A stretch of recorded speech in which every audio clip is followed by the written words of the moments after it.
പറഞ്ഞപ്പോ അതിന്റെ മറുപടി എന്താണെന്നറിയോ?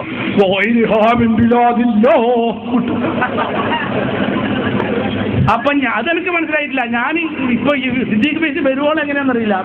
ഇമാറാത്തുന്നില്ലേ പേര്? ഒയ്രിഹാമിൻ ബിലാദില്ല ഇമാറത്തിന് പേരുള്ള കാര്യം ഞാനറിയില്ല. അല്ല, അത് ഇനി ഇപ്പൊ എന്തോ സംഭവിച്ചോ അതറിയില്ല. ഞാനത് കേട്ടപ്പോ ഞാൻ പെട്ടെന്ന് അന്തം വിട്ടു. പടച്ചോനെ, ഒയ്രിഹാമിൻ ബിലാദില്ല ഇമാറാത്തിനൊരു പേര് വന്നിട്ടുണ്ടോ എന്ന് സംശയിച്ചു. ചങ്ങാതി, രാജ്യം മുഴുവൻ പറയാ, എല്ലാ രാജ്യവും പറയാ, അനറബി രാജ്യങ്ങൾ, ഇന്ത്യ, നീച്ചു നിൽക്കാൻ കഴിയാത്ത ബംഗ്ലാദേശും കൂടി പറഞ്ഞു. അത് പറഞ്ഞിട്ടും മിസ്റും ഞാനീ എണ്ണിയ നാടുകളൊക്കെ പറഞ്ഞിട്ടും ഈ പറഞ്ഞതിനേക്കാളൊക്കെ ഈ ഒരു ലോകത്തും ഇല്ലാത്ത സാധന ഇവിടെയുള്ള ആദ്യം പറയേണ്ട ഇമാറാത്ത. ആ ഇമാറാത്ത് പറഞ്ഞിട്ടില്ല എനിക്ക് വൈരിഹാമിൻ ബിലാദില്ല. അയാൾ സൂക്ഷ്മതയ്ക്ക് വേണ്ടി പറഞ്ഞ മറ്റുള്ള രാജ്യങ്ങൾ എന്ന് പറഞ്ഞതിന്റെ കൂട്ടത്തിൽ ഇമാറാത്തിനെ തിരുകാൻ നോക്കിയാൽ ഇത് സാധാരണ ബുദ്ധിയുള്ള മനുഷ്യന്മാരുടെ മുന്നിൽ നടക്കുമോ? നടക്കുമോ? അതെന്താ പറയുന്നത്? അയാളുടെ ചെലവിൽ, അഹമ്മദിന്റെ ചെലവിലാ പ്രസിദ്ധീകരിക്കുന്നത്. അഹമ്മദിന്റെ പുസ്തകശാലയാണ്. ഈ ആവശ്യത്തിന് വേണ്ടി, ഈ കൂടി പ്രചരിപ്പിക്കുക, അതിന്റെ പറയാൻ വേണ്ടിയാ. എന്താ കൊടുക്കാൻ ഉദ്ദേശം? ആ സംഗതി വളരെ വ്യക്തമാണ്. കുറേ കാലമായിട്ട് UAE-ലും പ്രവർത്തിക്കുന്ന ആളുകളുണ്ട്. അവർക്കറിയാം മുഹമ്മദ് ഹസറജിന്റെ കാലത്ത് ഇങ്ങനെ ഒരു സംഗതിയേ ഉണ്ടായിട്ടില്ല. ഇപ്പൊ ആരോ കെട്ടുകൊണ്ടെന്ന് ലക്ഷം വാങ്ങി പറ്റിച്ചിരിക്കാം, ഞങ്ങൾക്കറിയില്ല. അത് എന്തായാലും ശരി, അത് നമ്മെ സംബന്ധിച്ചിടത്തോളം സനത് വായിച്ചാലേ പറ്റൂ. ഇങ്ങനെ കുറെ പറഞ്ഞു, എന്തായാലും കയ്യിലുണ്ട് പുറത്തെടുക്കണമെങ്കിൽ കുറെ പണിയുണ്ട്, അതിന് കുറെ ന്യായം പറയാ. സനത് ചോദിക്കുന്ന ആളെ കളിയാക്ക, ഉപ്പാക്ക് സനത് ഉണ്ടോന്ന് ചോദിക്കും. ഇതൊക്കെ ന്യായ. റസൂലുള്ളാഹി സ്വല്ലല്ലാഹു അലൈഹി വസല്ലമയുടെ ആസാറ് വെച്ച് കുട്ടിക്കളി കളിക്കുക, എന്നിട്ട് പറയാ, എന്നിട്ട് അതിന് സ്വപ്നം കാണിച്ചിട്ടാന്ന് പറയാ. ഇവിടെ ഖാസിം ഉസ്താദ് പറഞ്ഞ പോലെ നൂറുകണക്കിന് കളവ്. ഒരു മനുഷ്യന്റെ തെരഞ്ഞെടുക്കപ്പെട്ട 101 കളവുകൾ ഇറങ്ങിയിട്ടുണ്ടെങ്കിൽ ഇയാളെ പറ്റിയേ ഇറങ്ങിയിട്ടുള്ളൂ. അങ്ങനെ പുസ്തകം ഇറങ്ങി ഒരു മനുഷ്യന് റസൂലുള്ളാഹിന്റെ സ്വന്തം കണ്ട് പലിശയിൽ മുങ്ങിക്കിടക്കുന്നയാള് എന്നിട്ട് നബിതങ്ങൾ ഞങ്ങളങ്ങ് അണ്ണാക്ക് തൊടാതെ വിഴുങ്ങുമെന്ന് വിചാരിച്ചോ? ഒരു അഹമ്മദ് കൊണ്ടുവന്ന അങ്ങനെ തന്നാ വിചാരിച്ചോ? ആരാണ് ആള്? എങ്ങനെയാ ഇയാളെ പറ്റി പറയുന്നത്? എന്താ ജനങ്ങളെ പരിചയപ്പെടുത്തുന്നത്? ഹജറുൽ അസ്വദ് മുത്തിയ പോലെ ഉസ്താദിന്റെ കൈ മുത്തിയാൽ 5 മിനിറ്റ് എനിക്ക് കിട്ടി നോക്കി ഓരോരുത്തർ പറയണത്. ഈ മുത്തലിങ്ങനെ 5 മിനിറ്റ് കൂടിയാ വേറെ വലിയ അപകടം ഉണ്ട്. അത് പോട്ടെ, അതല്ല, ഞാനതല്ല പറയും. അതിനുശേഷം ഇയാൾ പറയുന്നത് ഇത് പ്രചരണ ഹുബ്ബുൻ നബിന്റെ മൂപ്പര് പറയുന്ന ഒരാള് മൂപ്പരോട് ദ്വാരക്കാൻ പറഞ്ഞിട്ട് ക്യാൻസർ എല്ലാം പോയി, അങ്ങനെ വിദേശത്ത് ജോലിക്ക് പോയി. രണ്ടാമതും കുറച്ച് കഴിഞ്ഞപ്പം വയറ്റിലെന്തോ വന്നപ്പം മദീനത്ത് പോയപ്പോൾ റസൂലുള്ളാഹി സ്വല്ലല്ലാഹു അലൈഹി വസല്ലമ തങ്ങളെ സ്വപ്നം കണ്ടുപോലും. എന്ത്? മർക്കസിൽ ബുഖാരി ദർസ് നടത്തുന്നതായിട്ട് ഇയാളെ കാണിച്ചു കൊടുത്തു. അവിടെ പോയി നബി തങ്ങളടുത്ത് പോയപ്പോൾ അവിടുന്ന് മടക്കി ഇടത്തേക്ക് വിട്ടു, മൂപ്പരടുത്തേക്ക് എന്നാണ് പറയുന്നത്. ഈ ജാതി ഫുൾ കുളൂസ് അടിച്ച് വിടുന്ന പരിപാടിയാണ്. കുണ്ടൂർ ശേഖ മക്കത്ത് പോവാ, എന്റെ റസൂലിനെ നേരിട്ട് വിളിച്ചപ്പോ മൂപ്പര് പോണില്ല, തിരക്കായതുകൊണ്ട് ഞാൻ വരൂല എന്ന് പറഞ്ഞിട്ടില്ലേ നബി തങ്ങളോട് പറയാ. അപ്പൊ പറയാ, അല്ല നിങ്ങൾക്ക് വേണ്ടപ്പെട്ട ഒരാളുണ്ട്. അങ്ങനെ പോയി നോക്കുമ്പോ അബൂബക്കർ. നബിതങ്ങൾ വിളിച്ചിട്ട് പോകണ മൂപ്പര് പോകാണ്ട് വിളിച്ചു. കൊണ്ടൂർ ഉസ്താദ് ഒരു ആശിഖായിരുന്നു. ഞാൻ ഉസ്താദിനോട് ചോദിച്ചു, റസൂലുള്ളാഹി സ്വല്ലല്ലാഹു അലൈഹി വസല്ലം തങ്ങൾ നിങ്ങളെ റൗലേക്ക് വിളിച്ചിരുന്നോ? ഒരു സദസ്സെന്നാ ഞാൻ ചോദിച്ചത്.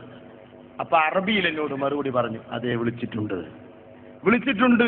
ആ സദസ്സിലേക്ക് ഞാൻ മദീനത്ത് ചെന്നാൽ തിക്കും തിരക്കും കൂടി ഇനി നബിന്റെ അടുത്തേക്ക് വരൂല എന്ന് ഞാൻ തീരുമാനം നബിനോട് തന്നെ പറഞ്ഞതാ. അവിടെ പോയാൽ തിക്കില്ലാതെ അവിടെ കയറാൻ കഴിയില്ല, റൗദയിലൊന്നും. അപ്പൊ അങ്ങനെ പറഞ്ഞതാ. നബി സല്ലല്ലാഹു അലൈഹി വസല്ലം തങ്ങളോട് ആ കരാറിലാണ് ഞാൻ നാട്ടിൽ പോന്നീന്. പിറ്റത്തെ ഹജ്ജിന് പോയപ്പോ തിരക്കുള്ള സ്ഥലത്ത് നിന്ന് ഞാൻ അങ്ങോട്ട് മാറി ബാബുസലാമിലൂടെ ഞാൻ റൗദയിലേക്ക് പോകാനുള്ള താല്പര്യത്തിൽ ഇങ്ങനെ നോക്കി നിൽക്കുക. പക്ഷേ തിക്കുണ്ടായതുകൊണ്ട് വരൂല പറഞ്ഞല്ലേ. അപ്പോൾ റസൂലുള്ളാഹി തങ്ങൾ എന്നെ മാടി വിളിച്ചു. സ്വപ്നമല്ല സഹോദരന്മാരെ, സ്വപ്നമല്ലേ പറയുന്നത്, എന്നെ മാടി വിളിച്ചു. നിങ്ങൾക്ക് ഇഷ്ടപ്പെട്ടവർ ഇവിടെ ഉണ്ടെന്ന നിലക്ക് റസൂൽ എന്നെ മാടി വിളിച്ചു. ഞാൻ പറഞ്ഞു അവിടെ തിക്കും തിരക്കുമാണ്. കൊണ്ടൂർ സാഹ് പറയാ, അറബിയിൽ എന്നോട് പറഞ്ഞതാ. അപ്പൊ റസൂലുള്ള പറഞ്ഞു അതിന് പരിഹാരമുണ്ട്, നിങ്ങൾ ഇങ്ങോട്ട് വരിക. ഞാൻ ആ ബാബുസലാമിനോട് അങ്ങ് ചെന്നപ്പോൾ കുണ്ടൂർ ഉസ്താദിനോട് പറഞ്ഞ വാക്കാ ഞാൻ പറഞ്ഞു, ഫൗനാക ശൈഖ് അബൂബക്കർ, അവിടെ ബഹുമാനപ്പെട്ട എ പി ഉസ്താദ് ഇരിക്കുന്നുണ്ട്, അവിടേക്കാണ് എന്നെ വിളിച്ചത്. അതുണ്ട്. നമ്മുടെ ഒരു സുഹൃത്ത് എന്നോട് പറഞ്ഞു, ജിദ്ദയിൽ എ പി ഉസ്താദിന്റെ എതിരിൽ മാത്രം പ്രവർത്തിച്ചിരുന്ന ഒരു വ്യക്തി. അയാൾ ഉസ്താദിനോട് പെട്ടെന്ന് ഉസ്താദിനോട് സ്നേഹം, ഉസ്താദിന്റെ പ്രവർത്തകരോട് സ്നേഹം, ഉസ്താദിന്റെ കൂടെയുള്ളവരോട് സ്നേഹം, ഉസ്താദിന്റെ ഗ്രൂപ്പിലെ പണ്ഡിതന്മാരോട് സ്നേഹം, അവർക്കൊക്കെ കൂടി സ്വീകരണം എന്തൊക്കെ ജിദ്ദയിൽ ഏർപ്പെടുത്തിയത്.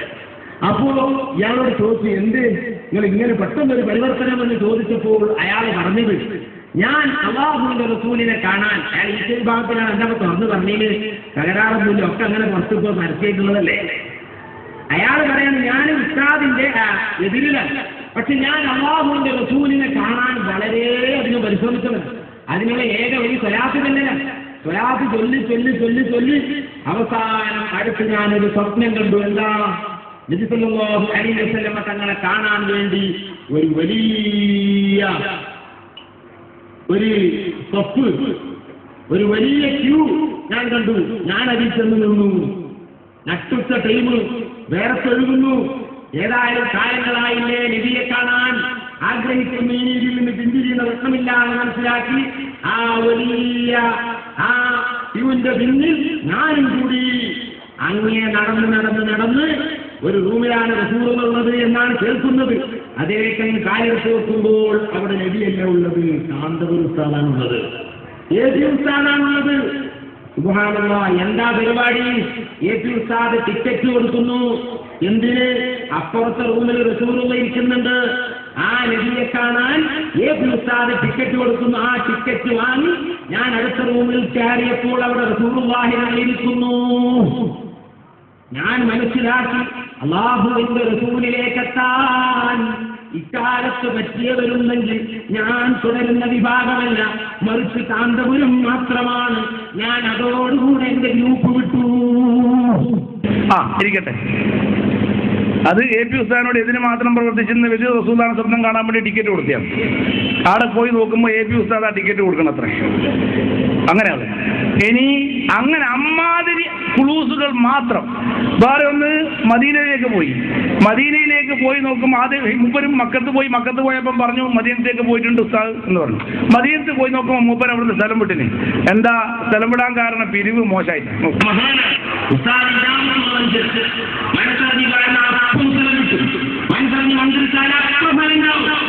അങ്ങനത്തെ അനുഭവമേ ഉള്ളൂ. ആ നാവുകളെ വർദ്ധിച്ചുള്ളതാവാൻ കൂടുതൽ കാര്യമൊന്നും വേണ്ട. നമ്മളൊരു മണിക്കൂർ 1.5 മണിക്കൂർ ചെറിയൊരു കാര്യം, പക്ഷേ വലിയ വിചാരം അതോർത്തുകൊണ്ട്, അത് അനുഭവമുള്ളവരെ അതോർത്തുകൊണ്ട് മക്കയിൽ നിന്നും വേർപ്പെടണമെന്ന് വിചാരിച്ച് ഉസ്താദിനെ തിരഞ്ഞെടുക്കുന്നപ്പോഴേക്കും പ്രവർത്തകർ പറഞ്ഞ് ഉസ്താദ് മദീനത്ത് പോയി. അഭിനന്ദി ഏതായാലും ഞാൻ മദീനത്ത് പോകണം. ഞാനും ഉംറക്ക് പോയതേ, ഞാൻ മദീനത്ത് പോയി.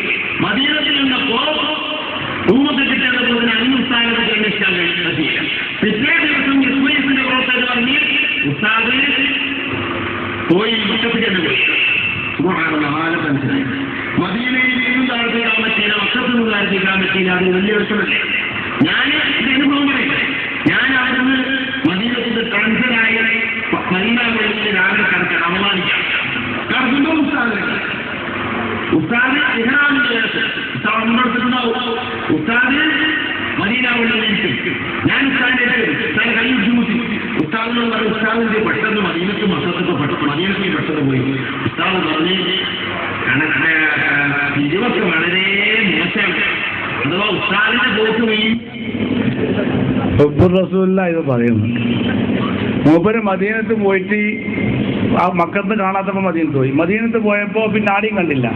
അങ്ങനെ ഉസ്താദ് പോയതിൽ സങ്കടപ്പെട്ട് നിൽക്കുമ്പോൾ രാത്രി മൂപ്പര് സ്വപ്നം കാണുക, എ പി ഉസ്താദിന്റെ സ്വപ്നം കാണുക. ആ സ്വപ്നത്തിൽ എ പി കാണുന്നത് മദീന പള്ളിയിൽ ഇരുന്നിട്ട് പോയി ചോദിച്ചു, എന്താ ഉസ്താദ് വേഗം പോയെന്ന്. എന്റെ പൊന്നു മോനെ, സ്വപ്നത്തിലൊരു യുക്തി വേണ്ടി മദീന പള്ളിയിൽ ഇരിക്കുന്ന ആളോട് എന്താ പോയെന്ന് ചോദിക്കും. മദീന പള്ളിയിൽ ഇരിക്കുന്നത് കാണുന്ന സ്വപ്നത്തിൽ കാണുന്നതാണെങ്കിൽ പോലും നിങ്ങളെന്താ ഇരിക്കുന്നല്ലേ ചോദിക്കുക, എന്താ പോയെന്ന് ചോദിക്കും. അപ്പൊ ഉസ്താദ് എന്താ വേഗം പോയെന്ന് ചോദിച്ചു പോലും. ചോദിച്ചപ്പോൾ പറഞ്ഞ പോലെ പിരിവ് വളരെ മോശമാണ്. അപ്പോ റുബുൻ നബി മനസ്സിലായില്ലേ? നബി തങ്ങളോടുള്ള സ്നേഹത്തിന്റെ കടുപ്പം കൊണ്ടാണ് മൂപ്പര് വേഗം സ്ഥലം വിട്ടത് എന്ന്. ആ പോയടത്തും പിരിവ. ഞാൻ ദീർഘമായി പറയുന്നില്ല. ഈ പറയുന്ന രീതിയിൽ കെട്ടി കളവുണ്ടാക്കി എന്നിട്ട് നബിതങ്ങളെ നേരിട്ട് ബന്ധപ്പെട്ട ആളാണെന്ന് വരുത്തി തീർത്ത് ഈ സമൂഹത്തിൽ നാശം വിതയ്ക്കാനും അതുപോലെ ഇല്ലാത്ത കാര്യങ്ങൾ പറഞ്ഞിട്ട് ഇപ്പൊ ഇന്നലെ 3.5 കൊല്ലം ഞാൻ പറഞ്ഞില്ലേ, 3.5 കൊല്ലം മുമ്പ് ഞങ്ങൾ ചോദിച്ചതാ ഒരു ബറക്കാത്തി സനത് ഉണ്ട് എന്ന് പറഞ്ഞിട്ട് ആ സനത് എടുത്തു. ഇപ്പൊ ശരിയാക്കി തരാം. ഇനി നിങ്ങൾ സനത് ഇതിന്റെ പറയണ്ട, ഇതിന്റെ ഇപ്പൊ പറഞ്ഞിട്ടില്ല ഇതുവരെ, ഇനി പറയണ്ട. പറഞ്ഞാൽ തന്നെ ഞങ്ങൾക്കറിയാം കുന്ദറൂസുല്ലാഹും ആലുവാലിയ ഇബ്രാഹിം കുട്ടി മമ്മുഞ്ഞി സൂപ്പി ആലി പോലീസ് എന്ന് എഴുതി കൊണ്ടുവരാനല്ലേ. അത് വേണ്ട, ഇനി വേണ്ട.